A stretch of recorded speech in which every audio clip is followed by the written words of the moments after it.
욕하는 거랑 똑같았습니다. 그래서 사람들이 옆에서 화를 내는 것입니다. 여기서 우리는 이 두 번째 부류의 사람을 보게 되는데, 이 사도 바울 곁에 있던 사람들, 사도 바울한테 네가 어떻게 하나님의 대제사장을 욕할 수 있느냐라고 막 얘기한 사람, 겉으로 보면 굉장히 대제사장을 위하는 것 같고 하나님을 공경하는 것 같고 마치 굉장히 종교심이 강한, 하나님의 사람을 욕하는 것에 대해서 막 분노를 느끼는 그런 굉장히 정의가 막 넘치는 사람같이 보이지만 실상은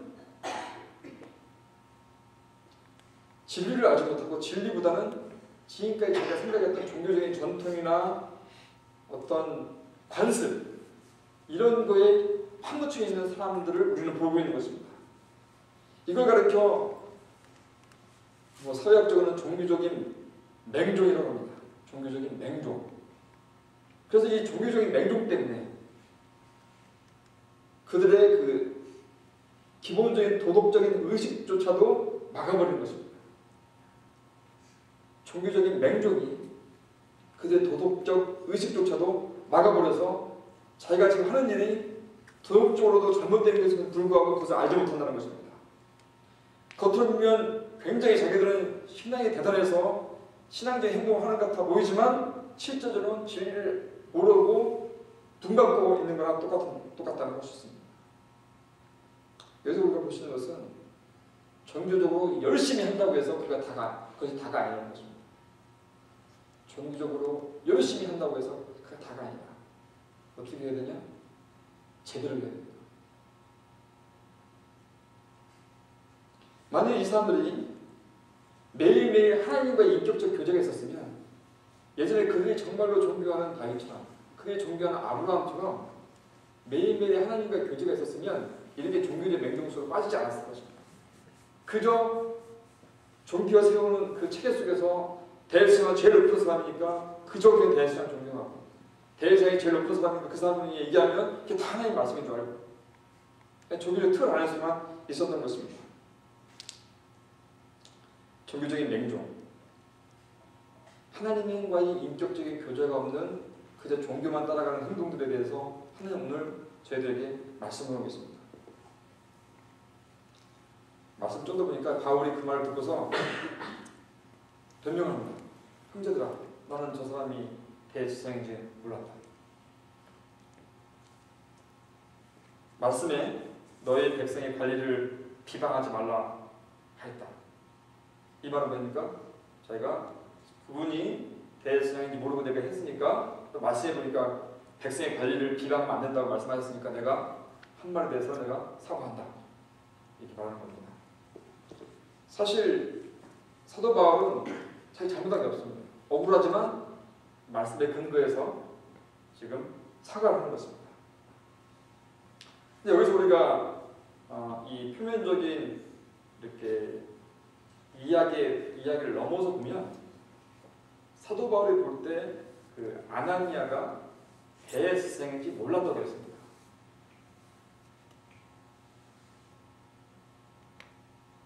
이것이 중요한 개념을 갖는데 대제사장 정도면 그가 하는 행동이나 말에서 대제사장을 나타내야 됩니다.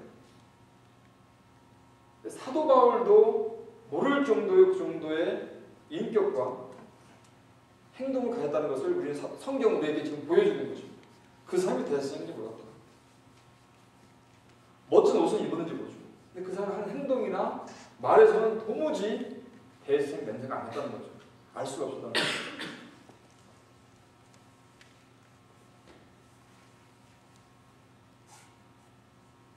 이 말씀은 저들한테도 도전을 주는 것 같습니다. 제가 어디 가서 무슨 식당이나 어디 가서 뭘 했는데 어떤 사람이 저걸 막 뭐라고 하는 겁니다. 옆에 있는 친구가 야, 너 저 사람 패스트인데 왜 저렇게 해? 그럼 저 사람이 패스트 했어? 패스트라고 써네? 그럼 제가 얼마나 창피하겠습니까? 그죠? 얘기를 하지 말지. 저 여러분이 크리스천이라고 하는데 사람들이 내가 크리스찬이라는 것을 알게 될 경우 크리스천이었어? 라고 한다면 제대로 얼마나 창피하겠습니까?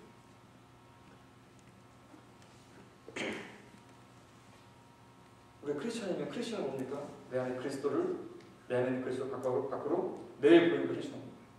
그리스도인 보이는 것입니다. 코리안이면 한국말을 하고 생긴 게 코리안처럼 생겨야 코리안이라고 하겠죠. 크리스천 뒤에 A는 똑같잖아요. 코리안, 크리스천. 그것은 뭡니까? 크리스천이면 내 안에 크라이스트를 드러내는 것이 크리스천입니다. 캐네디언하면 그 사람 삶 속에서 캐네다가 나와야 됩니다. 크리스천이면 내 삶과 행동에서 크라이스트가 드러나야 크리스천이 되는 것입니다. 근데 대제사장은 대제사장인데 대제사장의 모습을 하나도 풍기지 못했다는 것입니다. 하나님께서는 바울의 말을 통해서 저에게도 말씀하시는 것입니다. 난 그가 크리스천인지 몰랐다. 우리 행동과 말이 크리스천임을 드러내지 못한다면 우리는 크리스천은 아닙니다. 왜냐하면 우리는 단순히 이 그리스도를 따라가는 사람이 아니라 우리가 어떻게 부름받았냐면 우리는 그리스도를 드러내는 그리스도의 대리자. 우리 캐나다에 그 영사관과 대사관이 있는데 대사는 한국에 있는 대통령을 대신해서 여기서 한국 정부를 대표하는 사람이거든요. 성경에 보면 우리는 이 땅에 하늘나라의 대사로 부름받았다 했습니다. 그럼 여기서 우리는 우리 삶을 통해서 하나님 나라를 드러내야 되고 그리스도를 드러내야 됩니다. 그것이 우리의 정체성이 우리의 아이덴티티입니다. 우리가 그걸 못한다면 우리는 가짜 크리스천인 것입니다. 스스로 속는 것입니다. 근데 문제가 생겼습니다. 이 사도 바울한테. 사도 바울이 고백한 대로 나는 그 사람이 대제사장인지 몰랐다. 사도 바울은 즉각 자기가 위기감을 느꼈습니다. 대제사장을 욕한다는 것에 대해서 것은 유대 종교 전체에 반발을 일으킬 만한 엄청난 것입니다. 돌로 맞아 죽을지도 모릅니다. 대제사장한테 하나님 너를 칠 거라는 것은 너 하나님께서 너를 저주할 것이다.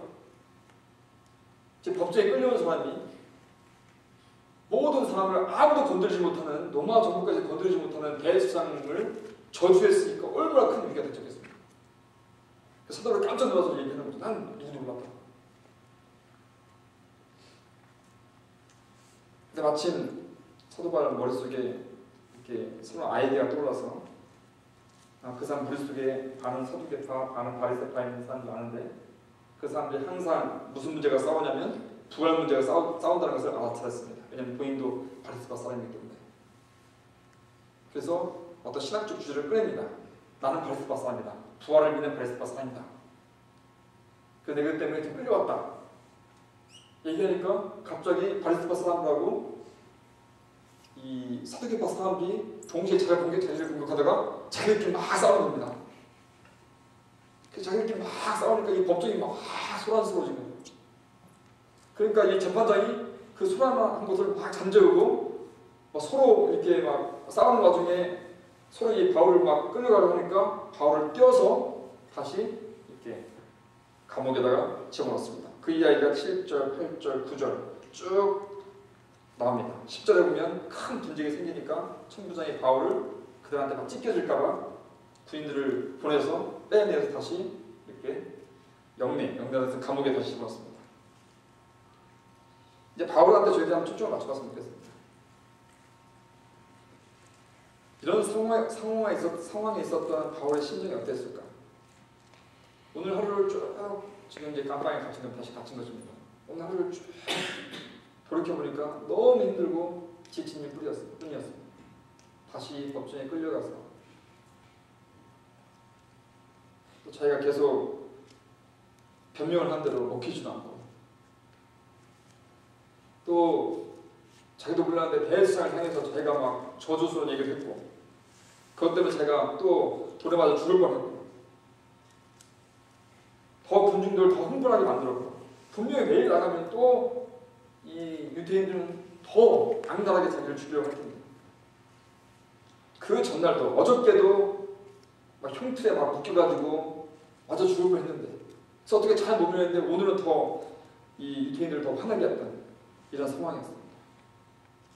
내가 주님을 위해서 목숨 바쳐 이방 민족들한테 복음을 전하고 이제는 내가 로마에 가야 되는데 왜 로마에 간다고 생각했을까요? 그 당시 로마가 그 주중의 전역을 장악하고 있는 최고의 그 제국 아니었습니까? 그 제국의 핵심인 로마로 들어가서 복음을 전파해서 로마가 변해야 전체 나라가 전 세계가 변할 것이라는 그런 비전이 있기 때문에 내가 로마로 들어가서 복음을 전해야 되는데 지금 내가 어쩌다가 잡혀가지고 여기서 왜 지금 이대로 있나? 여기서 그냥 내 인생이 끝나는 것입니다. 내가 죽는 것은 문제가 안 되겠지만 내가 지금 로마에 가서 복음을 전해야 되는데 얼마나 마음이 불편했겠습니까? 속상했겠습니까? 마음이 속상하고 지쳐있었을 것입니다. 우리도 충분히 그렇게 이해할 수 있습니다. 내가 갈 여정이 여기서 끝나고 가는 것입니다. 이렇게 지치고 힘들었을 이 사도 바울한테 어떤 일이 발생합니까? 11절 보시면 그날 밤에 주님께서 바울 곁에 서십니다. 바울 곁에 오십니다. 그 전까지 사도 바울은 환상에서 주님 보기도 하고 음성도 듣고 했는데 오늘 표현은 가장 주님과 가까이 만난 장면을 묘사하고 있습니다. 주님께서 바울 곁에 서셔서 이르시되 담대하라. 담대하라. 네가 여기 예루살렘에서 나에 대해서 막 증언한 것처럼 네가 로마에 가서도 나에 대해서 증언할 것이다. 이 말씀을 해주시는 거죠. 이 말씀을 들을 때 사도 바울이 어땠을까요? 사도 바울이 어땠을까요?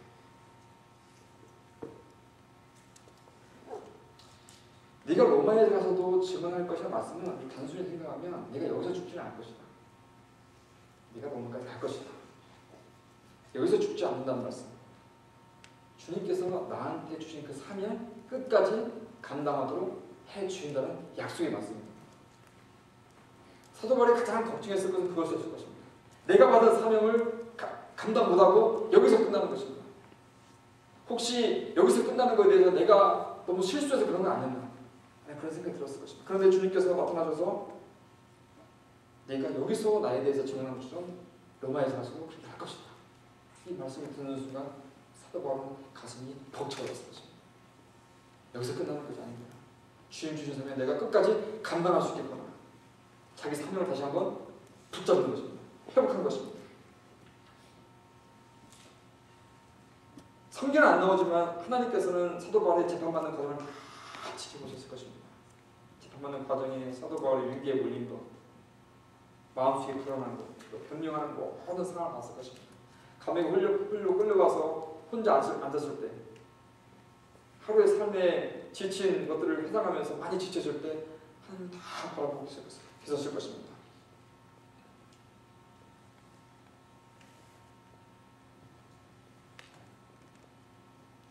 근데 하나님의 입장에서는 사도 바울한테서 이것이 힘든 상황이고 앞에 길도 알지 못하고 깜깜한 상황이지만 하나님 보실 때는 아무것도 아닙니다. 하나님의 관심은 내 사랑하는 아들 사도 바울이 아무것도 아닌 것 때문에 기죽고 아무것도 아닌 것 때문에 마음이 디프레스 되고 낙망하고 힘이 쫙 빠지고 그래서 자기가 감당할 사명을 감당하지 못하고 주저하는 것이 아닐까라는 것이 하나님의 가장 큰 관심이 있을 것입니다. 하나님 보실 때는 아무 문제가 아닙니다. 사도 바울은 그것 때문에 굉장히 힘들어하지 않을까? 그것 때문에 너무나 기가 죽어있지 않을까? 힘이 빠져있지 않을까? 하나님은 그것이 안타까우셨습니다. 직접 사도 바울한테 가셔서 담대해라. 내가 절대 여기서 죽지 않는다.